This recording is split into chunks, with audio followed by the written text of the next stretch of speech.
Amigas y amigos, sabemos que usted necesita estar bien informado, por eso le traemos un completo resumen de las noticias más importantes de la jornada. Sean todos bienvenidos.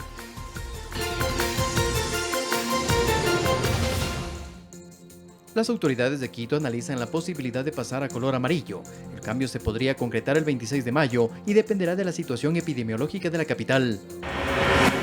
El sector textil del país registra pérdidas superiores a los 150 millones de dólares por la paralización de actividades debido a la pandemia del coronavirus. La industria se reinventa y produce artículos como mascarillas y trajes antifluidos para mantener las plazas de empleo.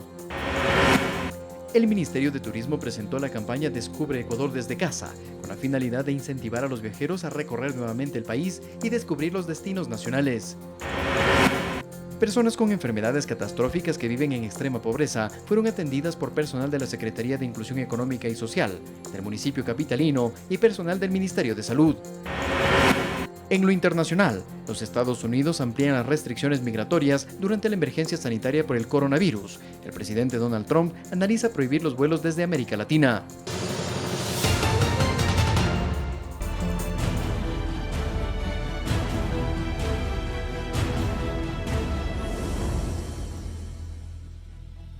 Comenzamos. El presidente Lenín Moreno eliminará la Secretaría Anticorrupción. La decisión fue tomada en atención a las sugerencias dirigidas por la Fiscalía General del Estado, entre otras instancias, y en pro de la confianza hacia la eficacia de los organismos de control.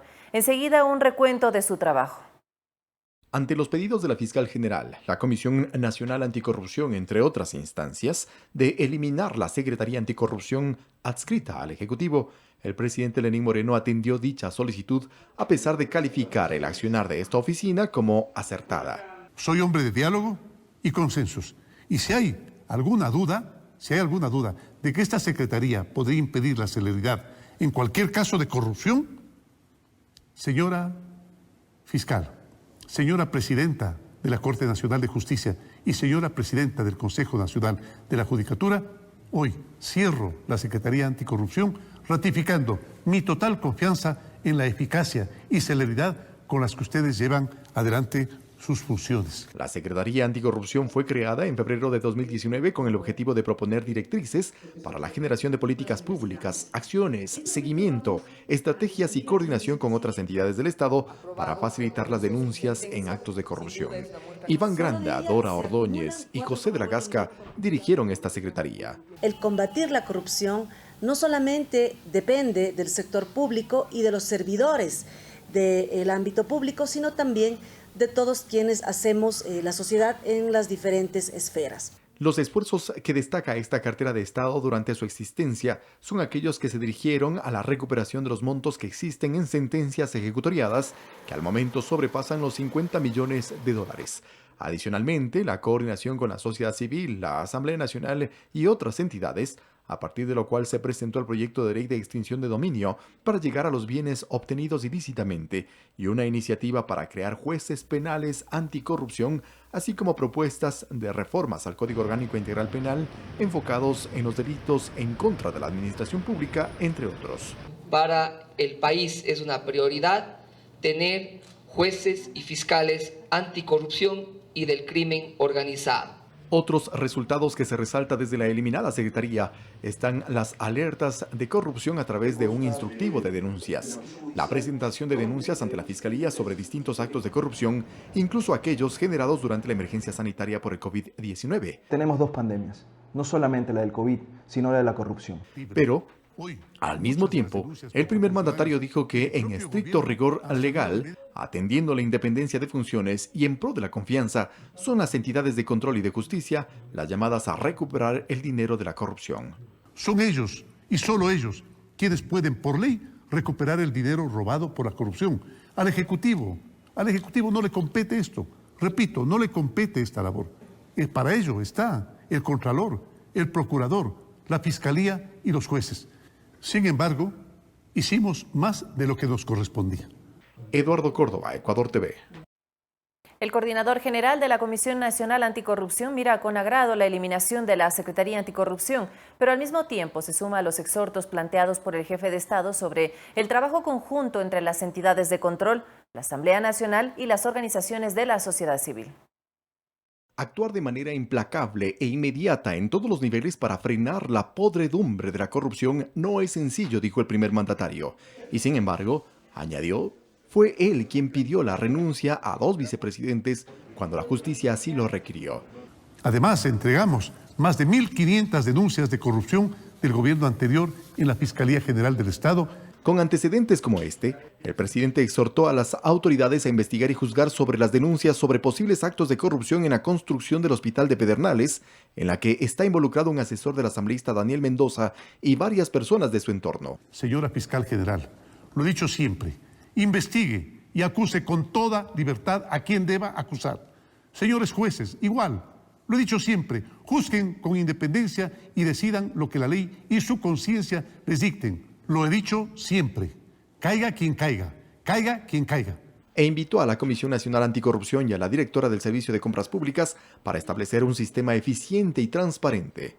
Que nunca más miremos con indignación el sobreprecio en insumos o medicamentos que tienen como propósito salvar vidas. Germán Rodas reaccionó a este pedido, primero, con beneplácito ante la eliminación de la Secretaría Anticorrupción. El planteamiento de la desaparición de ese ratón cuidando al queso era un planteamiento de la Comisión Nacional Anticorrupción también, de tal manera que nos parece importante ese paso. Más allá de cualquier llamado, cumpliremos nuestra responsabilidad para enfrentar la corrupción conforme el mandato de la sociedad. Y luego coincidió con el presidente de pedir a la Asamblea que apruebe los proyectos de ley de extinción de dominio y la creación de fiscales y jueces penales anticorrupción. Que la Asamblea Nacional le debe al país, le debe muchísimo. Allí ha habido una distorsión en el manejo de la lucha contra la corrupción. El mandatario también dijo que apoya la transformación de la Contraloría en un tribunal de cuentas. Y acordamos que será el señor Procurador General del Estado quien junte todas nuestras iniciativas y así facilitemos tanto la condena de los corruptos como la repatriación del dinero. Un accionar conjunto y con la participación de la sociedad civil para saldar cuentas. Eduardo Córdoba, Ecuador TV. La Asociación Ecuatoriana de Importadores y Distribuidores de Productos Médicos advierten irregularidades en la selección de proveedores en el sector público. A criterio de Marcelo Dueñas, abogado experto en compras públicas, en estos procesos es necesario hacer estudios de mercado y buscar los mejores oferentes para evitar un sobreprecio. Ante los casos de irregularidades en el proceso de contratación pública por la emergencia sanitaria del COVID-19, la Asociación Ecuatoriana de Importadores y Distribuidores de Productos Médicos, ASEDIM, alerta a las autoridades de anomalías detectadas en los procesos de adjudicación de insumos médicos en la red pública integral de salud. Necesitamos reformas en la ley del Sistema Nacional de Compra Pública. ¿Por qué? Porque el proveedor no puede calificarse por sí solo y presentarte solo copia de un pasaporte y RUC, sin que valides cuál es tu capacidad para el giro del negocio. Cristina Murgueito, directora ejecutiva de ASEDIM, explicó que tras cotejar procesos de adjudicación en los registros del CERCOP y los permisos de funcionamiento del ARCSA durante el 2016 y 2018, encontraron proveedores que no tenían la documentación requerida. El primer requisito para que alguien pueda comercializar dispositivos médicos o medicamentos en el país es que tengas un permiso de funcionamiento como establecimiento farmacéutico. De ese cruce de datos nos dio que del total de 898, 433 proveedores adjudicados, es decir, que ya ganaron procesos, no tenían este permiso de funcionamiento. Para Marcelo Dueñas Gallo, abogado experto en compras públicas, es necesario que se efectúe un adecuado estudio de mercado para tener un correcto presupuesto referencial y así evitar casos de corrupción con sobreprecios. Los servidores públicos deben analizar y requerir proformas, no solo a los 4 o 5, no quisiera llamarlo conocidos, sino llegar a la base de datos del CERCOP. Entonces, el momento que llegamos a los propios oferentes, vamos a tener presupuestos referenciales reales de los bienes que estamos adquiriendo. Indica que es necesario que quienes efectúan estos procesos de compra conozcan y apliquen la normativa. Para mí el acto de corrupción se genera o se puede generar lastimosamente en la etapa preparatoria, en donde puede se puede ofrecer, un rédito económico, tanto a quienes elaboran los pliegos o a máximas autoridades. Finalmente exhortó al CERCOP a efectuar controles más rigurosos. Olga Velasco, Ecuador TV. Y le contamos que la Fiscalía del Guayas allanó varias viviendas en San Borondón y Guayaquil dentro de los casos de corrupción que se investigan contra los exdirectivos de Seguro Sucre. 2 detenidos están en manos de la justicia a la espera de la formulación de cargos de la Fiscalía. Como parte de las investigaciones por supuestos actos de corrupción relacionados con exdirectivos de Seguro Sucre, la Fiscalía General del Estado, a través de la Unidad de Antilavado de Activos, lideró un operativo y se ejecutaron varios allanamientos, 2 en Guayaquil y 1 en San Borondón. Con el apoyo de la Policía Nacional durante las diligencias, se logró la detención de los ciudadanos José Luis R. y Verónica H., que fueron detenidos durante los allanamientos a los domicilios de 2 exdirectivos de Seguro Sucre y de 2 empresas supuestamente vinculadas a casos de corrupción en el periodo 2013 al 2017 por pago de coimas o comisiones. Según las primeras indagaciones, grandes sumas de dinero se habrían obtenido por medio del círculo familiar y empresarial de los involucrados, incrementando su patrimonio mediante la adquisición de bienes muebles e inmuebles. También se decomisaron equipos electrónicos, teléfonos celulares, documentación y $5.250 en efectivo. En las próximas horas, la Fiscalía tiene previsto realizar la audiencia de formulación de cargos en San Borondón. En su cuenta de Twitter, la compañía Seguro Sucre emitió un boletín notificando que como empresas no han sido notificados de ningún procedimiento por parte de la Fiscalía o de ninguna otra autoridad en sus dependencias o a su personal en funciones y que no son parte de ningún proceso judicial. Enfatizó que los allanamientos están relacionados con el caso de Juan Rivas Domenech. Según las acciones ejecutadas en colaboración con la Justicia de Estados Unidos, Juan Javier Rivas, expresidente de Seguro Sucre y ex asesor de Rafael Correa, quien habría optado por la cooperación eficaz, en 60 días deberá presentar información a la Corte de Miami por sobornos al adjudicar y mantener contratos con empresas extranjeras. Mariuxi Buenaño, Ecuador TV. La investigación por el mal manejo de cadáveres en la provincia del Guayas durante la emergencia continúa. Tras la denuncia del gobernador Pedro Pablo Duarte, se lograron identificar 64 cuerpos. Desde el 10 de abril y por disposición del presidente Lenín Moreno, el gobernador del Guayas presentó una denuncia en fiscalía por una presunta negligencia de parte de funcionarios de hospitales en el manejo de identificación de cadáveres durante la emergencia sanitaria. Desde entonces, Criminalística trabaja en el reconocimiento. Hemos trabajado con cadáveres ubicados en el Hospital Guasmo Sur, en el Hospital de los Ceibos, en el Hospital Teodoro Maldonado Carbo. Fiscalía se encuentra en la etapa de investigación previa en este caso, mientras Criminalística ha avanzado en el reconocimiento a través de 3 procesos. El primero es por huellas dactilares. Nosotros enviamos los informes de huellas dactilares a la Fiscalía. Hemos identificado 64 cadáveres con los informes periciales hechos.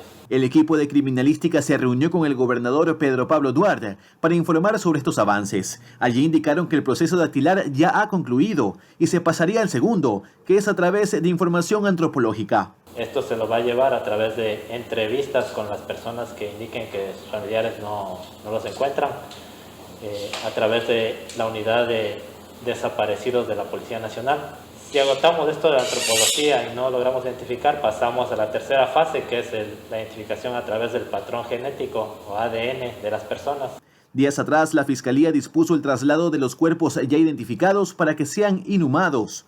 Para identificar más casos, se habilitó el número de WhatsApp 099 44 61 851. Se atenderán ahí de manera personalizada un miembro de la Policía Nacional y después se canalizará un horario para una entrevista con el antropólogo. De acuerdo con investigaciones en el Hospital de los Ceibos, 5 contenedores albergaban 237 cuerpos, de los cuales solo se habría identificado 106 con datos de filiación. El presidente Lenín Moreno ha hecho el llamado a fiscales y jueces a que investiguen y juzguen con independencia. Caiga quien caiga. En Guayaquil, Luis Alfredo Zúñiga, Ecuador TV.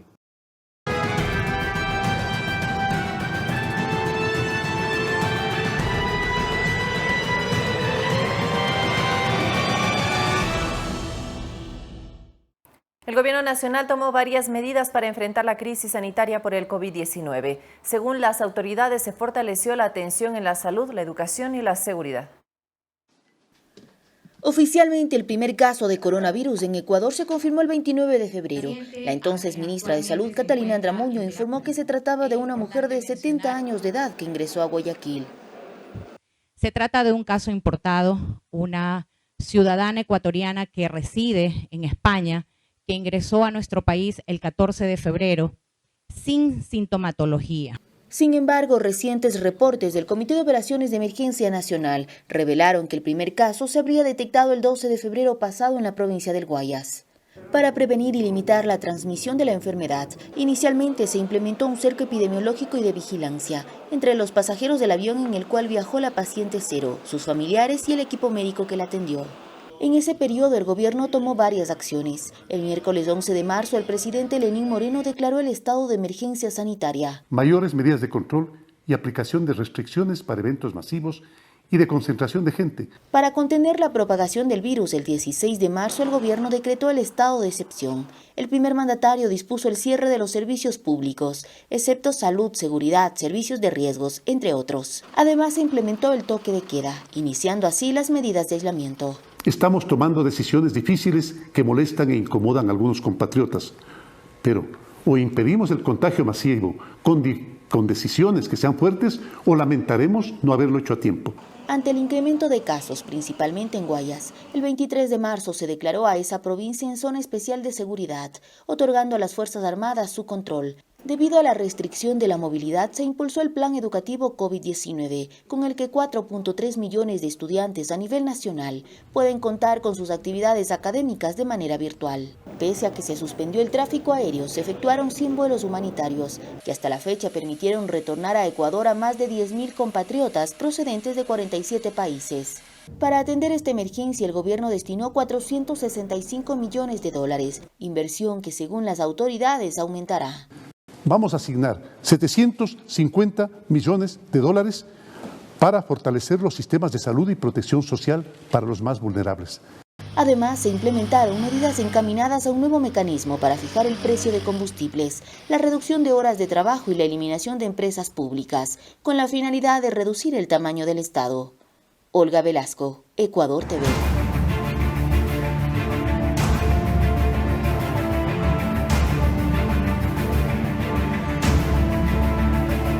Hasta el 26 de mayo, Quito permanecerá en semáforo en rojo. Esto luego de un análisis de la situación epidemiológica y del número de víctimas de COVID-19. Posterior a esta fecha, las autoridades de la ciudad decidirán si la capital pasa o no al color amarillo. Todavía no hay una petición formal al Comité de Operaciones de Emergencia para que la capital de los ecuatorianos pase el próximo martes 26 de mayo de semáforo rojo a amarillo. Este día será crucial, pues se cumplen 70 días de confinamiento desde el primer caso en el Distrito Metropolitano de Quito. Nuestra preocupación es de que la ciudad tenga ya un nivel de autocuidado para poder salir también a realizar actividades, porque no podemos seguirnos encerrando más tiempo. Yunda señaló que el 26 de mayo sesionarán el Consejo Metropolitano y el Comité de Operaciones de Emergencia y se analizará la situación de la capital, pues en las últimas semanas, de acuerdo a las cifras oficiales del Ministerio de Salud, los casos de infectados sobrepasan los 2.800 y hay más de 200 fallecidos. Para poder pensar en la siguiente etapa, que también es nuestra preocupación. Y nosotros eso además tenemos que comunicar al COE Nacional y el COE Nacional tendrá que autorizar. Nosotros estamos conscientes que la ciudad no puede aislarse más tiempo, tenemos que salir. El presidente del sector textil, uno de los más golpeados por la crisis, también se pronunció ante la posibilidad del cambio. No tenemos dinero para poder cubrir nuestros sueldos. Si viene la luz amarilla y me preguntan a mí en lo personal, les digo no es recomendable. En las calles, a pesar de que rige el semáforo en rojo, se evidencia mucho tráfico vehicular y de flujo de personas, casi imposible de controlar. Y las opiniones son divididas sobre si se debe dar o no el paso a a otra fase en Quito. La gente no está cumpliendo con las medidas de precaución. Ahorita toda la gente está saliendo a la calle y no se da cuenta del peligro. No estamos listos ya, no acatamos bien las órdenes. Muy bien, porque tenemos que tratar de reactivar la economía. La última ordenanza aprobada por el Consejo Metropolitano contempla 6 reglas para el plan piloto para el retorno paulatino al trabajo obligatorio, sujeto a licencias de actividades económicas. Valeria Villarroel, Ecuador TV. Y este viernes el Centro de Atención Temporal Quito Solidario, localizado en el Parque Bicentenario, recibirá a los primeros 60 pacientes infectados por COVID-19. 300 profesionales de la salud y personal administrativo ya iniciaron sus actividades. En los exteriores del Centro de Atención Temporal Quito Solidario se formaron 2 filas que sumaron alrededor de 300 personas, entre médicos, enfermeras, técnicos de laboratorio, farmacia y personal administrativo. Ellos fueron sometidos a la prueba de hisopado para el diagnóstico de COVID-19 a través de una muestra de la mucosa faríngea, previo al inicio de sus funciones. Tengo que seguirle haciendo las pruebas cada 7 días para ir evaluando al personal. Nosotros lo que necesitamos es proteger al personal profesional que va a estar aquí. Ellos estarán en la primera línea de atención.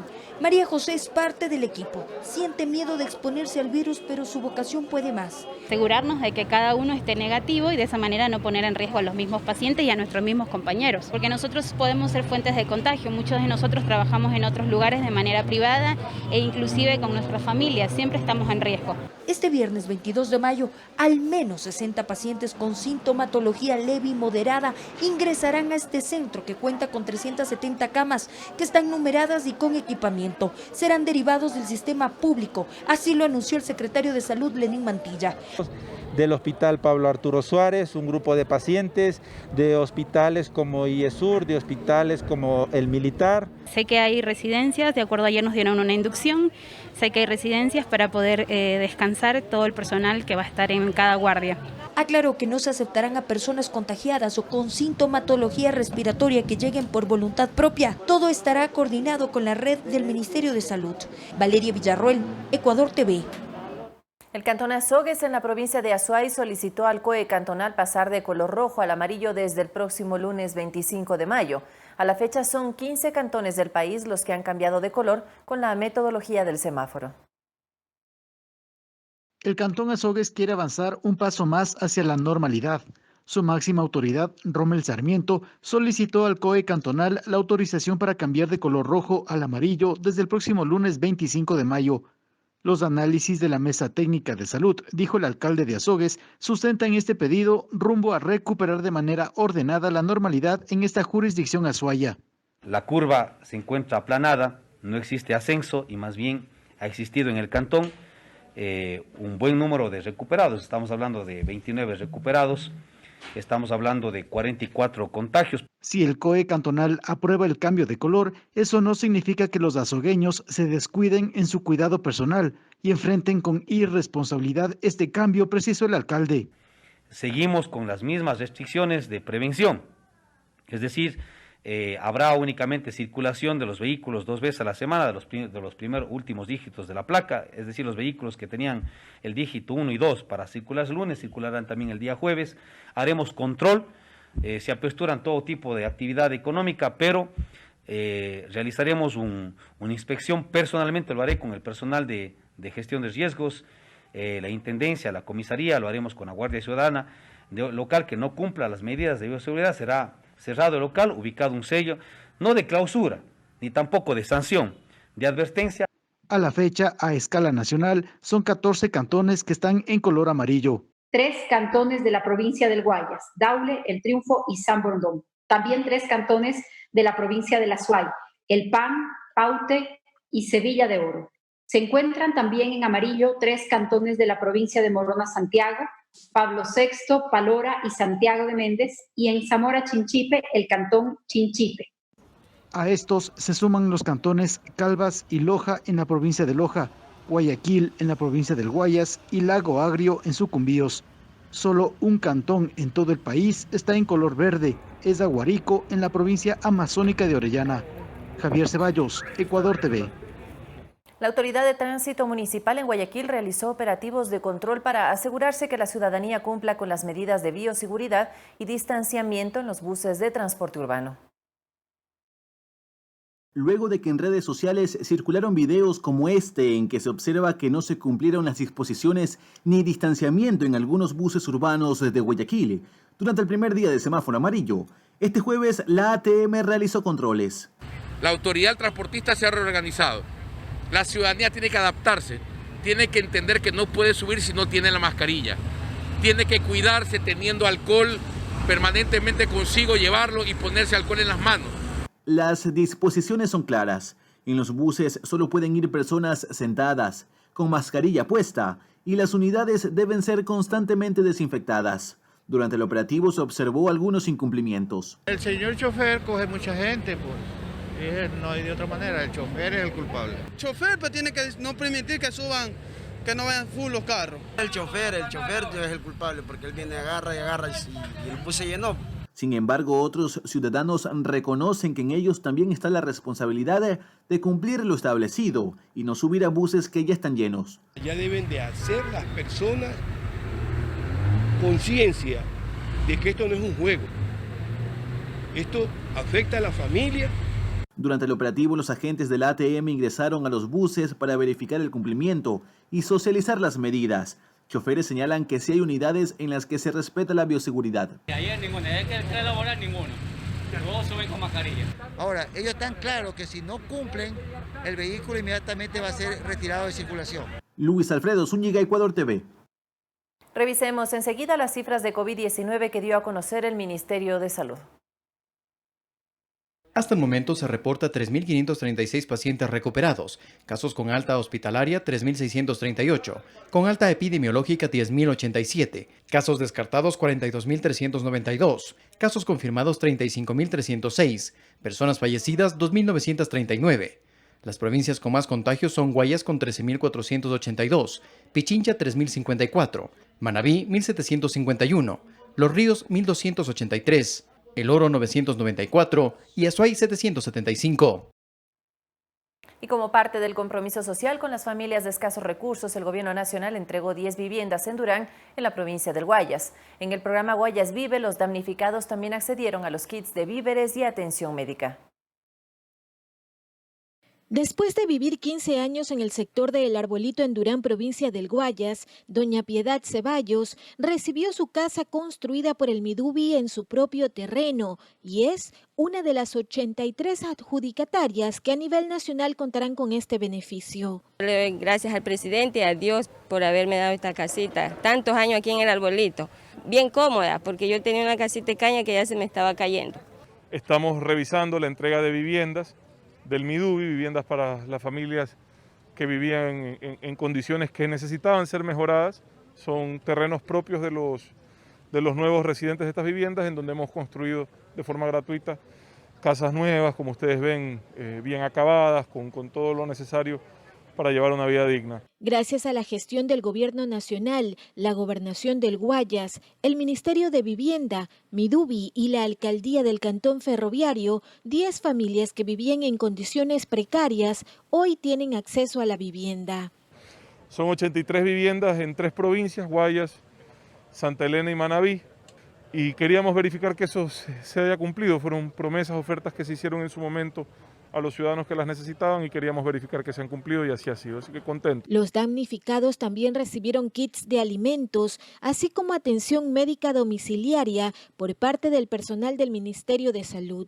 Las donaciones llegan gracias al aporte de la empresa privada mediante el programa Guayas Vive, que hasta la fecha ha repartido raciones alimenticias a más de 90.000 familias en toda la provincia. Estamos conversando con el alcalde, que fue también impactado fuertemente por el COVID. Sabemos que la presencia de los médicos, las pruebas, nos ayudan a tomar decisiones para ir cambiando nuevamente el semáforo amarillo, retomando cierta normalidad, cierta actividad, para que ya podamos seguir adelante, ¿no? De mayor precariedad y de mayor vulnerabilidad. Además, nos acompaña el Ministerio de Salud Pública dentro de estas brigadas, haciendo las diferentes pruebas de hisopado, pruebas rápidas y los chequeos médicos correspondientes para asegurarnos que todas las familias de Durán cuenten con la debida atención médica. Seguimos trabajando en la calle, en territorio desde el día 1 y lo seguiremos haciendo para mejorar la calidad de vida de todos los guayasenses. Mariuxi Buenaño, Ecuador TV.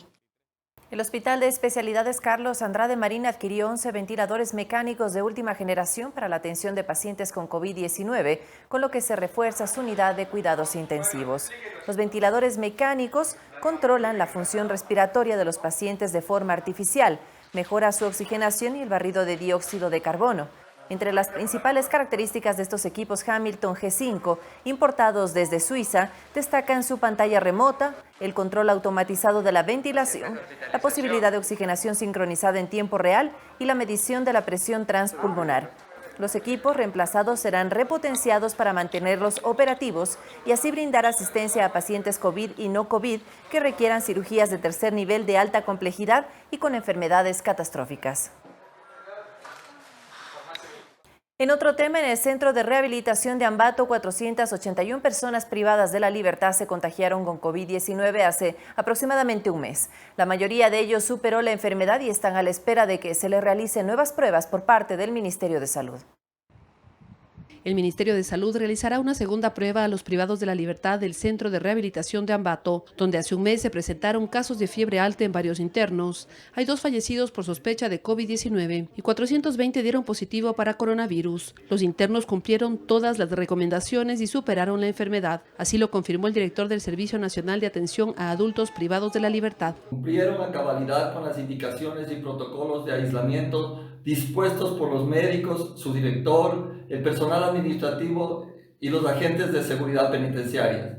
De esta manera pudieron afrontar y vencer la adversidad de la enfermedad. Hoy se encuentran en un proceso de plena recuperación de su salud. Esperamos que el Ministerio de Salud pueda tomar la segunda prueba para confirmar que los privados de la libertad del CRS Ambato se encuentran fuera de peligro. El presidente del Comité de Derechos Humanos, Antonio Torres, indicó que la situación en el centro carcelario está superada. Porque el director y yo hablé con el médico preguntándole cuántos enfermos hay. Efectivamente hay unos cuantos y que están aislados y que algunos habían llevado al hospital y que ya los han regresado y que tal situación se superó. Se han efectuado 1.040 pruebas rápidas en PPLs y 30 en agentes de seguridad penitenciaria, 108 pruebas PCR en agentes penitenciarios y 67 en internos. En la cárcel de Ambato se realizaron procesos de desinfección. Hemos realizado muchas desinfecciones, muchos aislamientos con la ayuda de los consejos provinciales, de la alcaldía y de la gobernación de la provincia. Al Centro de Rehabilitación Social de Ambato llegaron donaciones del Comité Internacional de la Cruz Roja de guantes, gel y jabón. Se trata de 40 frascos de alcohol en gel, 150 mascarillas de protección, 72 pares de guantes de caucho, 1.310 jabones y 15 bolsas de detergente en polvo, que fueron recibidas por el director del SNAI. Verónica Rivadeneira, Ecuador TV. Y el gobernador del Guayas, Pedro Pablo Duarte, informó de la detención de 8 personas que habrían robado 3.000 cajas de guantes quirúrgicos y otros equipos de bioseguridad. La policía informó que esto se dio en el norte de Guayaquil, luego de detener a un vehículo tipo camión y allanar una vivienda en donde los conductores hicieron una transacción. En total se decomisaron 160.000 unidades de guantes, 612 prendas de vestir y 5 pares de zapatos.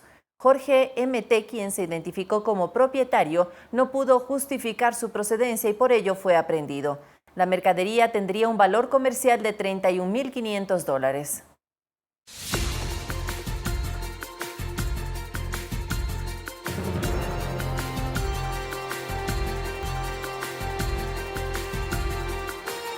Gracias por seguir en nuestra sintonía. La nueva línea de crédito Reactívate Ecuador entregará desde $500 hasta $500.000 a negocios afectados por la emergencia sanitaria. Esta iniciativa se financiará en un principio con $1.150 millones, recursos provenientes de organismos multilaterales como el Fondo Monetario Internacional. El gobierno ecuatoriano lanza una línea de crédito denominada Reactívate Ecuador con el propósito de oxigenar las economías de las micro, pequeñas y medianas empresas afectadas por la crisis económica derivada de la emergencia sanitaria por el COVID-19. Este producto se financiará en un principio con $1.150 millones, recursos provenientes de organismos multilaterales como el Fondo Monetario Internacional, el Banco Mundial, el Banco Interamericano de Desarrollo y la Corporación Financiera para el Desarrollo de Estados Unidos, mismos que se canalizarán en un fondo de reactivación. Patricio Alarcón, presidente de la Cámara de Comercio de Quito, manifiesta que este crédito es un auténtico salvavidas para los negocios. Entonces, en este momento, cuando hay muchas empresas que ya se gastaron toda la caja, ya los accionistas se han endeudado, ya la gente no tiene patrimonio, por así decirlo, no tendrá patrimonio si es que cierran sus empresas, esta ayuda es muy buena y muy necesaria. Los créditos buscan dar liquidez a las empresas para que puedan solventar el pago de la nómina y usar en capital de trabajo. Existen 3 segmentos que podrán acceder a esta línea de crédito, explicó el ministro de Finanzas, Richard Martínez. Estamos hablando de una microempresa, un valor que va entre los $500 y los $30,000. Si estamos hablando de una pequeña empresa, un valor que va de crédito hasta los $300,000, y una mediana empresa hasta $500,000. Las condiciones de los préstamos son favorables, explicó el ministro. 36 meses plazo, 6 meses de gracia y tasa preferencial que no superará el 5%. Además, se otorgará facilidades para que los negocios accedan a tasas menores al 5% de interés. Esto para los sectores más afectados como el turístico, el textil, restaurantes y aquellos negocios que necesitan capital para levantarse como panaderías, peluquerías y comercios. Agrícola y el sector agroindustrial es un sector que ha demostrado una alta resiliencia y un gran potencial para el Ecuador. Y es un sector al que vamos a volcar los recursos de manera importante para que pueda surgir. Desde el lunes 25 de mayo los créditos ya estarán a disposición del sector productivo. La gestión estará a cargo del Banco del Pacífico. Se espera que en los próximos días más entidades financieras y cooperativas se sumen a esta iniciativa que no hubiera sido posible si el gobierno ecuatoriano no cancelaba sus haberes con los organismos multilaterales. Juan Carlos Figueroa, Ecuador TV. El Ministerio de Turismo apela a las emociones para reactivar el turismo. La entidad presentó el video de la campaña Descubre Ecuador desde casa. La iniciativa tiene la finalidad de incentivar a los viajeros a recorrer nuevamente el país, descubrir los destinos nacionales y la belleza de sus paisajes. Te prometo, Ecuador, es el lema escogido por el Ministerio de Turismo. Esta frase promocional es parte de la campaña Descubre Ecuador desde casa, presentada por la ministra de esta cartera de Estado, Rosy Prado de Holguín, con la finalidad de incentivar a los viajeros a recorrer nuevamente el país y descubran los destinos nacionales y la belleza de sus paisajes. Para decirles que cuando se retome la circulación en general, vuelvan a visitarnos para disfrutar de la naturaleza, cultura, gastronomía, calidez de su gente.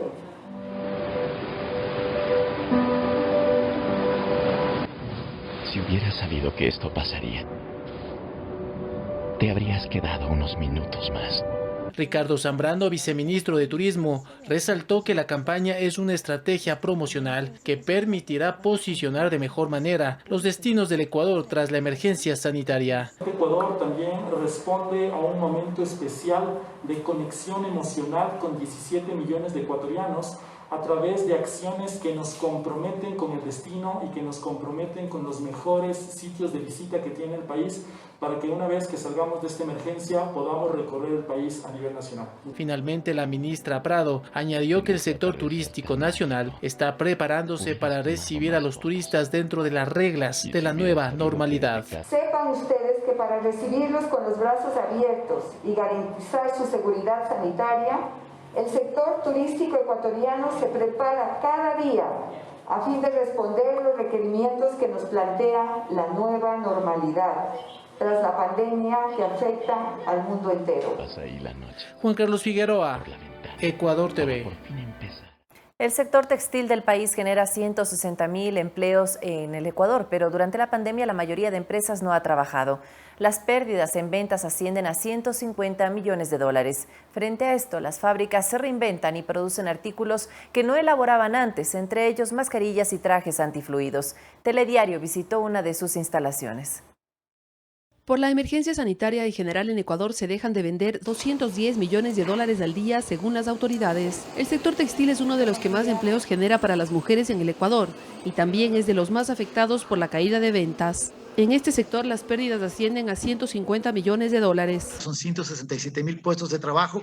Lo más importante en ese sector es que 73% son mujeres y es importante ir reactivando. Es decir, estamos trabajando junto con cada uno de los sectores industriales. En esta fábrica ubicada en la parroquia de Amaguaña, a 50 minutos de Quito, todo cambió, pero no se detuvieron las operaciones debido a la emergencia sanitaria. De realizar artículos para el hogar, pasaron a hacer mascarillas antifluidos, es decir, sus fibras no permiten que pase el agua. También diseñaron este traje antifluidos y sus materiales son de poliéster y algodón, 100% telas nacionales. No estábamos preparados quizás a hacer prendas, a hacer cortes anatómicos, otro tipo de costura, pero la gente se reinventó, la gente aportó, que sobre todo hay detrás de toda una técnica, un diseño, un desarrollo, una innovación que parte desde la tela, el diseño del corte anatómico, las propiedades que tienen los textiles y los acabados que podemos darlos para dar una solución ante esta emergencia.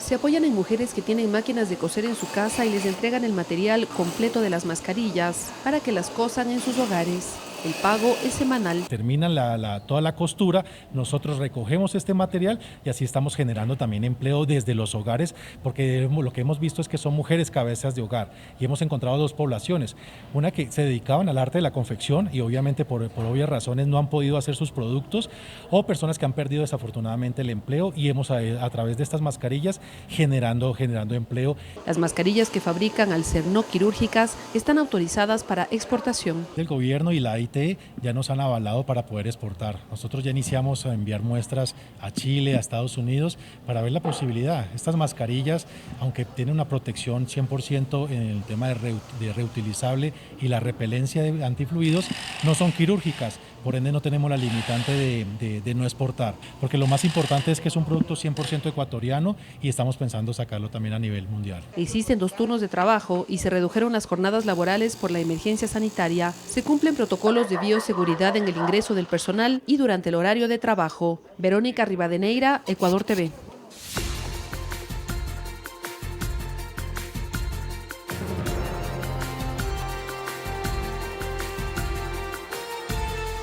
Continuamos. La erosión regresiva del río Coca alerta a las autoridades de gobierno a diseñar variables en la carretera Lago Agrio-Quito. Según el ministro de Energía, René Ortiz, este fenómeno pone en riesgo también a la planta de captación de la central hidroeléctrica Coca-Codo Sinclair.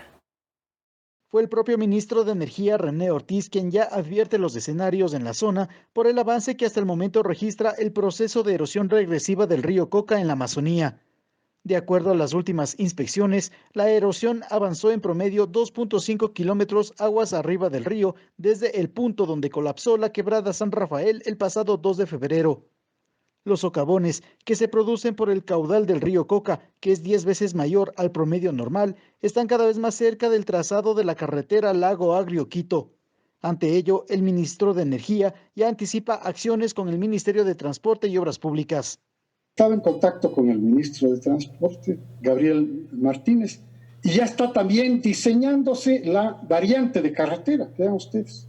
El ministro Ortiz confirmó además que si la erosión avanza cada vez más rápido, existe un serio riesgo para una parte del complejo hidroeléctrico Coca-Codo Sinclair. Nos va a dar la velocidad con que se está dando esta erosión regresiva, porque solamente estamos a 16, 17 kilómetros de distancia de las obras de toma de agua de la hidroeléctrica Coca-Codo Sinclair. A inicios de febrero, una implosión del suelo alteró el cauce natural del agua en la cascada San Rafael, impidiendo su caída de 150 metros de altura.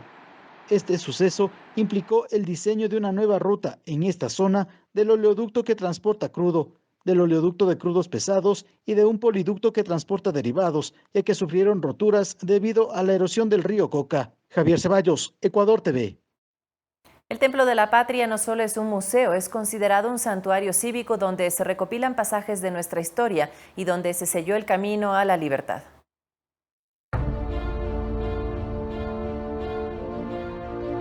En las faldas del Pichincha, en la cima de la Libertad, junto al barrio San Roque, en el centro histórico de Quito, se encuentra el Templo de la Patria. Se lo califica como el santuario cívico donde se selló el camino a la libertad. Y fue en este lugar que, el 24 de mayo de 1822, los combatientes de la nación quiteña y los hermanos de América, comandados por el mariscal Antonio José de Sucre, lucharon en contra de la dominación extranjera y por la libertad. Pues es la manera de visibilizar la identidad patriótica, histórica, militar del Ecuador. Aquí está nuestra historia pintada en 1996 por el artista Carlos Enríquez, quien plasmó una serie de imágenes y símbolos de la resistencia indígena frente a los españoles, la conquista, la colonia, el mestizaje, las gestas independentistas y la batalla de Pichincha. Nosotros aquí tratamos de observar la memoria viva de lo que es los militares de la época independentista. Y también está la tumba del soldado desconocido, y detrás un rostro de Cristo. En la sala de armas se expone una colección de ellas, documentos y prendas personales del mariscal de Ayacucho y una urna con los restos simbólicos de Manuela Sáenz, esculturas en bronce de Simón Bolívar y de Antonio José de Sucre, y más detalles que rinden homenaje a la memoria del libertador, del mariscal de Ayacucho, de Abdón Calderón y más soldados y unidades que combatieron en las laderas del Pichincha. Está el monumento insertado en las faldas del volcán Pichincha, respetando la memoria de los héroes que dieron su vida aquí en la batalla del 24 de mayo de 1822. La impronta de Eduardo Kickman en su mural con el tema Canto a la Rebeldía y más artistas, arquitectos y trabajadores que dejaron en estos espacios mensajes para develar el espíritu de entrega y sacrificio de estos capítulos de la historia, y para dejar una herencia y la responsabilidad a las actuales y futuras generaciones de vigilar y precautelar los valores de dicha heredad. Eduardo Córdoba, Ecuador TV.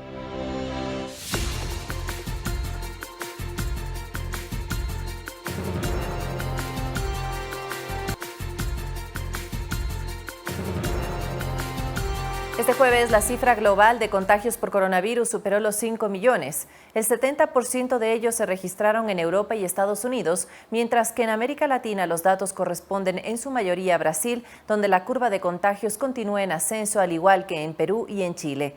Actualmente, Estados Unidos es el país con mayor número de afectados, con más de 1.600.000 casos y más de 95.000 muertes.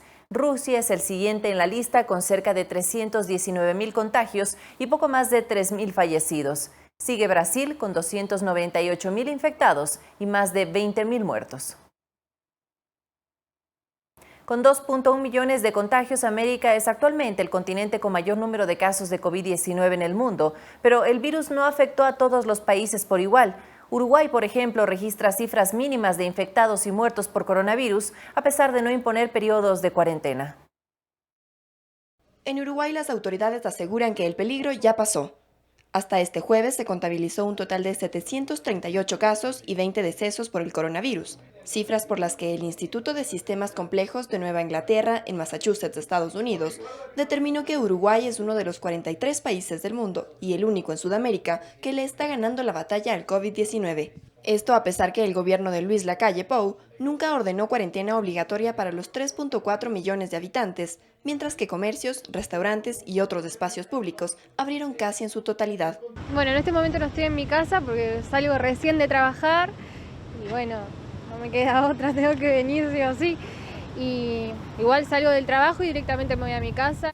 El confinamiento fue voluntario, al igual que el distanciamiento social, aunque para precautelar la seguridad de los más pequeños, sí se dispuso la inasistencia a planteles educativos, la suspensión de todos los eventos masivos y el cierre de fronteras. Expertos sugieren que la rapidez de reacción y las características demográficas del país jugaron a favor de él en la lucha contra la pandemia. Pero esto no significa que Uruguay no se viera afectado. Aunque las cifras de contagios y muertes son bajas con respecto a las de países vecinos como Argentina y Brasil, la economía uruguaya también tambaleó. En marzo, por ejemplo, se registraron 85.000 solicitudes de ayudas por desempleo. No obstante, la apertura de negocios y la relativa normalidad del resto de actividades económicas pintan un futuro menos retador para Uruguay. Coralía Pérez, Ecuador TV. Mientras tanto, en Estados Unidos se amplían las restricciones migratorias durante la emergencia sanitaria por el coronavirus. Donald Trump analiza además prohibir los vuelos desde América Latina. En Estados Unidos se amplía de manera indefinida la norma que prohíbe la entrada de quienes solicitan asilo y la expulsión sin el debido proceso de los indocumentados. La normativa tenía validez de 30 días y ahora se mantendrá mientras el COVID deje de peligrar la salud pública. Los migrantes de México, en este caso, serían los más afectados y la Casa Blanca justifica la medida tomada. Debido a la falta de estatus legal, existe gran incertidumbre sobre si estos extranjeros serían capaces de entrar en cuarentena por su cuenta de manera eficaz, de aislarse o de cumplir las pautas de distanciamiento social si fueran liberados condicionalmente. La ampliación de estas normas fue criticada por la Unión Americana de Libertades Civiles. Estados Unidos tiene obligaciones bajo la ley internacional de proteger a quienes huyen de la opresión y ahora la Oficina de Aduanas y Protección Fronteriza los está enviando de vuelta a todos, independientemente de cuáles sean sus temores. En tanto, las audiencias en los juzgados de migración en Estados Unidos están suspendidas. Tienen un proceso configurado, pero solo han aceptado a 2 personas desde que esta norma fue aprobada el 20 de marzo. Han rechazado a unas 20,000. Cientos de estas son niños que llegaron solos. Por su lado, el presidente Donald Trump considera poner prohibición a los viajes de América Latina y en particular a Brasil por los brotes de coronavirus que se registran en la región. Lo estamos considerando. Espero que no vamos a tener un problema. El gobernador de Florida está haciendo un muy buen trabajo de pruebas. En particular Florida, porque la mayoría vienen a Florida. Trump dijo: "No quiero que la gente venga e infecte a nuestra gente". Brasil es el epicentro del coronavirus en América Latina y se sitúa en el 3er país del mundo con más casos de coronavirus. Guadalupe Ayoví, Ecuador TV. Aquí finalizamos esta entrega de Telediario, pero usted puede seguir en sintonía de Ecuador TV.